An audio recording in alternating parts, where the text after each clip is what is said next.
Assalamualaikum warahmatullahi wabarakatuh. Perkenalkan, nama saya Safira Tias Tirmala dari NIM 140725201661.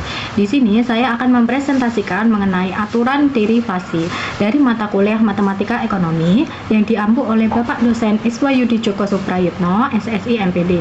Baik, kita langsung saja masuk ke dalam materinya. Yang pertama ada aturan derivasi, merupakan aturan-aturan yang digunakan untuk menentukan turunan suatu fungsi dengan lebih mudah dan sistematis. Dalam kalkulus, derivasi ini digunakan untuk mengetahui laju perubahan suatu fungsi terhadap variabel tertentu. Berikut beberapa aturan dasar derivasi yang sering digunakan. Yang pertama ada aturan konstanta. Jika C adalah konstanta, maka turunannya adalah 0. Di sini ada rumusnya. Contoh rumus yaitu f aksen x atau biasanya itu disebut dx per dy sama dengan 0. Nah, contohnya itu jika fx sama dengan 5, maka f aksen x-nya sama dengan 0. Karena hal itu 5 itu adalah konstanta, jadi jika 5 itu tadi diturunkan, maka dia akan menjadi angka 0. Kemudian yang kedua ada aturan pangkat. Jika fungsi berbentuk x pangkat n, maka turunannya itu diperoleh dengan mengalihkan pangkat dengan koefisien, lalu mengurangi pangkat satu tingkat. Jadi di sini rumusnya f aksen x sama dengan n dikalikan x dipangkatkan n dikurangi 1. Contohnya itu seperti ini. Jika fx sama dengan x pangkat 3, maka f aksen x sama dengan 3x pangkat 2. Pangkat x tadi 3, 3-nya itu diturunkan ke depan x jadi 3x, kemudian pangkat x tadi yang 3 itu dikurangi dengan 1, jadilah 3x pangkat 2. Kemudian yang ketiga ada aturan kelipatan konstanta. Jika suatu fungsi itu dikalikan konstanta, maka konstantanya tetap dikalikan dengan turunannya. Jadi f aksen x sama dengan k atau konstanta dikalikan dengan g aksen x. Jadi contohnya seperti ini. Jika fx sama dengan 4x pangkat 3, maka f aksen x itu 12x pangkat 2. Kenapa bisa seperti itu? Karena pangkat dari 3 itu dikalikan dengan 4, jadi 12. Kemudian pangkat x-nya kan 3, itu dikurangi dengan 1, jadilah 12x pangkat 2.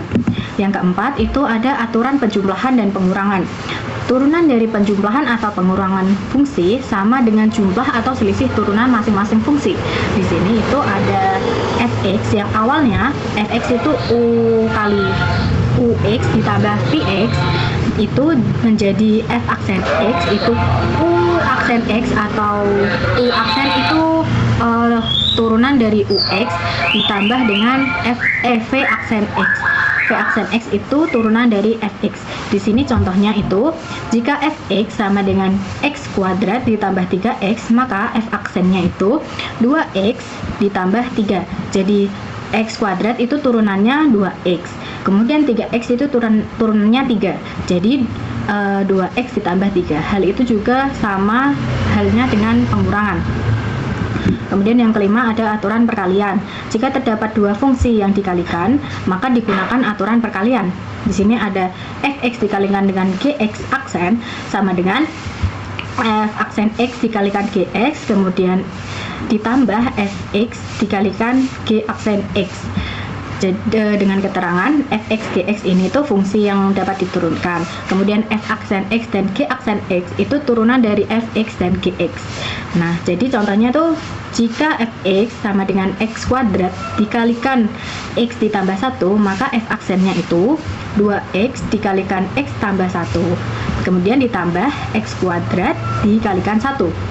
Jadi x kuadrat turunannya kan 2x. Jadi yang pertama itu 2x dikalikan dengan perkalian yang kedua, yaitu x tambah 1. Kemudian ditambahkan x kuadratnya tetap ditulis, kemudian dikalikan dengan turunan x tambah 1 yaitu 1. Jadilah f aksen itu 2x dikali x tambah 1 ditambah x kuadrat dikali 1 atau x kuadrat saja. Yang keenam ada aturan pembagian. Jika fungsi itu berbentuk pembagian dua fungsi, maka digunakan aturan pembagian.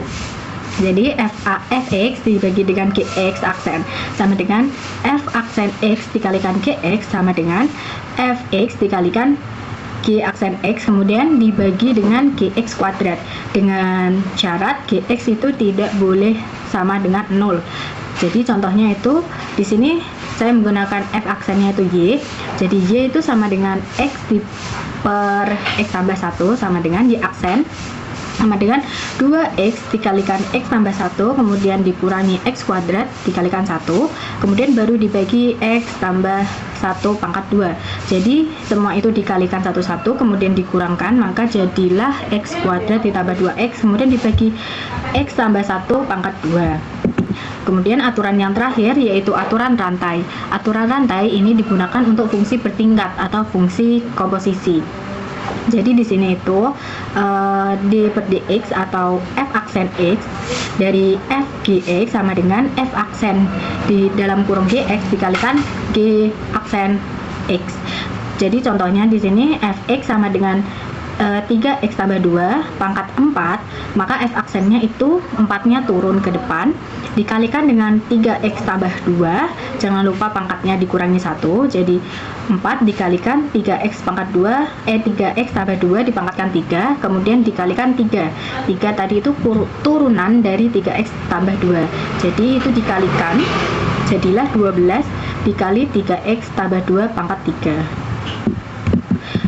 Jadi, di sini dapat disimpulkan bahwa aturan derivasi itu digunakan untuk mempermudah proses mencari turunan suatu fungsi secara tepat dan sistematis. Aturan-aturan seperti aturan konstanta, pangkat, kelipatan konstanta, perkalian, pembagian, dan rantai membantu menyelesaikan berbagai bentuk fungsi matematika. Dengan memahami aturan derivasi, perhitungan turunan dapat dilakukan dengan lebih mudah dan dapat diterapkan dalam berbagai bidang seperti matematika, fisika, ekonomi, dan juga teknik. Jadi sekian presentasi dari saya. Terima kasih. Wassalamualaikum warahmatullahi wabarakatuh.